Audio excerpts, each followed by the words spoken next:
அப்படிங்கறது கேட்க போறோம். இன்னையோட அனுபவம் எஸ் விஜயலட்சுமி, சேலம், இவர்களுடைய அனுபவம் இது. இவா தன்னுடைய அனுபவத்தை நம்ம கிட்ட பகிர்ந்துக்கிறா. நாம அதை இன்னைக்கு கேட்க போறோம். யானை வந்தது, இதுதான் என்னுடைய இன்றைய தினத்துடைய அனுபவம். அவர் சொல்றார், ஆச்சாரியாலின் அனுமதி பெற்று என்னுடைய தாயார் திருமதி ராஜலட்சுமி அம்மாள் அவர்கள் 1990 ஆண்டிலிருந்து மிருகசீரிச விழாவை, அதாவது திருவிழா மாதிரி அதை ஆரம்பிச்சு நடத்திட்டு வந்துருந்தார். ஆச்சாரியாலின் ஜென்ம நட்சத்திரம் மிருகசீரிஷம் இல்லையா, அதனால பிரதி மாதமும் அவருடைய ஜென்ம நட்சத்திரத்துல ஆச்சாரியாலுடைய திருவுருவ படத்தை புஷ்பரதத்துல அலங்காரம் பண்ணி யானை முன்னே செல்ல, அதற்கு பின்னாடி நாதஸ்வரம், கொடிகள், தோரணங்கள் இவற்றோடு பக்தர்கள்லாம் ஸ்ரீ குரோ பாகிமா அப்படிங்கிற அந்த மந்திரத்தை பாடியபடியே சேலத்தோட பிரதான வீதிகள்ல ஊர்வலமா வருவா. நண்பர்கள் ஒவ்வொருவருக்கு ஒவ்வொரு பொறுப்பு கொடுக்கப்பட்டிருக்கு. பூவுக்கு ஒருத்தர், நாதஸ்வரத்துக்கு ஒருத்தர், யானை ஏற்பாடு பண்றதுக்கு ஒருத்தர், இப்படி ஒவ்வொருத்தருக்கும் ஒவ்வொரு பொறுப்பு கொடுக்கப்பட்டிருக்கு. யானை ஏற்பாடு பண்றதுக்கு திரு துரைராஜ் அப்படிங்கிறவருக்கு பொறுப்பு கொடுக்கப்பட்டிருக்கு. அப்போதெல்லாம் வழக்கமாக யானை எங்கிருந்து வரும் அப்படின்னா சுகவனேஸ்வரர் கோவில் யானை தான் ஊர்வலத்துக்கு வரும். ஏன்னா அப்ப அந்த ஒரு யானை தான் இருந்தது சேலத்துல, அதனால அந்த யானை தான் கோவில்ல இருந்து ஐஷன் வருவா. அன்னைக்கு மிருகசீரிஷம் கோவிலோட அறநிலைய பொறுப்பாளர் அவர்கிட்ட இந்த துரைராஜ் அவர்களுக்கு தொலைபேசி வருது. என்னன்னா, கோவில் யானைக்கு காலில் புண்ணு ரொம்ப அதிகமா ஆயிடுத்தோ, அதனால கால் ரொம்ப வீங்கிருக்கு யானைக்கு, அதனால யானையால இன்னைக்கு ஊர்வலத்துல நடக்க முடியாது, அதனால யானைய ஐஷண்டு வர முடியாது அப்படின்னு சொல்லிட்டார்.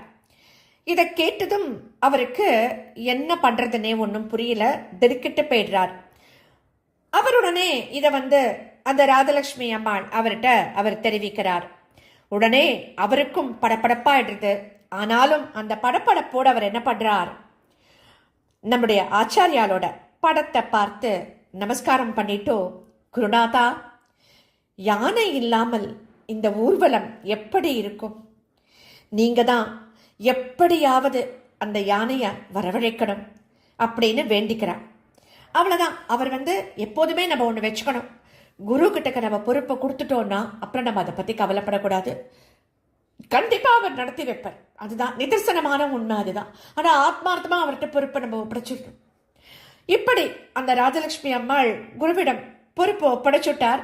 அதுக்கப்புறம் அவருக்கு பல வேலைகள், ஏன்னா ஆச்சாரியாலோட இதை நடத்தணும்னா எத்தனை வேலைகள் இல்லையா, அந்த பல வேலைகள்ல அவர் அதை மறந்தும் போயிட்டார். அவர் மத்தியானம் ஒரு மணி இருக்கும். அந்த 1 மணி சமயத்துல அந்த துரைராஜ் அவர்கள் என்ன பண்றார், அவர் ரைஸ் மில்ல இருக்கார், அவரோட சொந்த ரைஸ் மில் அவரோடது. அந்த ரைஸ் மில்ல அவர் சாப்பிட்டுட்டு கொஞ்சம் ஓய்வெடுக்கிறதுக்காக படுத்துன்னு இருக்கார். அப்படி படுத்துன்னு இருக்கிற சமயத்துல சடார்னு அவருக்கு ஆச்சாரியாலோட குரல் அசிரியா கேட்கிற மாதிரி ஒரு பிரம அவருக்கு. என்னன்னா, துரைராஜ், யானை வந்துடுத்தோம் அப்படின்னு ஒரு அசிரியா ஒரு குரல் கேட்கறது. அவர் திடுக்கிட்டு போய் எழுந்துக்கிறார். எழுந்துட்டு மடமடான் வெளியில எட்டி பார்க்கிறார். எட்டி பார்த்தா ஒரு பெரிய யானை ஒண்ணு ரைஸ் மில்லின் மூடிய கதவுகளை பிடிச்சு உலுக்கின்னு இருக்கான். உலுக்கியபடி அங்கே நின்று இருக்கான், நகர மாட்டேங்கிறதான். அவர் அதை பார்த்துட்டும் ஆச்சரியப்பட்டு போய் மடமடான் வெளியில வரார், வேகமா வெளியில வரார். யானைப்பாகனும் பக்கத்துல நின்று இருக்கான். அவர் விவரம் கேட்கிறார். இப்ப யானைப்பாகன் சொல்றான், ஒரு திருவிழாவுக்காக யானையை கொடுமுடிக்கு ஐஷண்டு போயிட்டு இருக்கோம். ஆனா இந்த யானை இந்த கேட்டு கிட்டக்க வந்ததும் நின்னுடுத்தோ, இதுக்கு மேல நகர மாட்டேங்கிறது பிடிவாதம் பிடிக்கிறது. நாங்களும் ஒரு அரை மணி நேரமா போராடி பார்த்துட்டு இருக்கோம் அப்படின்னு அந்த யானைப்பாகன் சொல்றார். அவ்வளவுதான், துரைராஜுக்கு சிலிர்த்து போயிடுத்து. அப்படியே, ஆஹா, எப்பேற்பட்ட குருவின் திருவுள்ளம் இது அப்படின்னு நினைச்சுட்டு உடனே அவர் என்ன பண்றார், அந்த ராஜலட்சுமி அம்மாள் அவளுக்கு தொலைபேசி மூலம் இந்த தகவலை தெரிவிக்கிறார். அப்போ எல்லாரும் ரொம்ப சந்தோஷப்படுறா. அந்த யானையை வச்சுண்டு நல்லபடியா அன்னைக்கு ஆச்சாரியாலோட மிருகசீரிஷ ஊர்வலம் நடக்கிறது. யானை கேட்டுக்கிட்ட வந்து நின்னது மட்டும் அதிசயம் நினைக்கிறோமா? இல்லையா?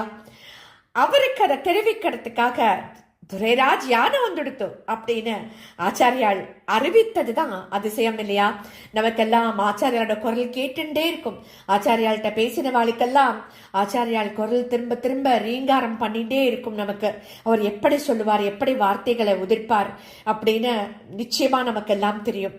அப்படி நம்ம துரைராஜ் யானை வந்துடுத்து அப்படின்னு ஆச்சாரியால் சொல்றத நம்ம இது பண்ணி கேட்டோம்னா நமக்கு அப்படியே மேனி எல்லாம் சிலிர்த்து அழுகியே வந்துடும் இல்லையா? நினைக்க நினைக்க கேட்க கேட்க கண்ணீர் தான் வருது கண்ணீர்ல.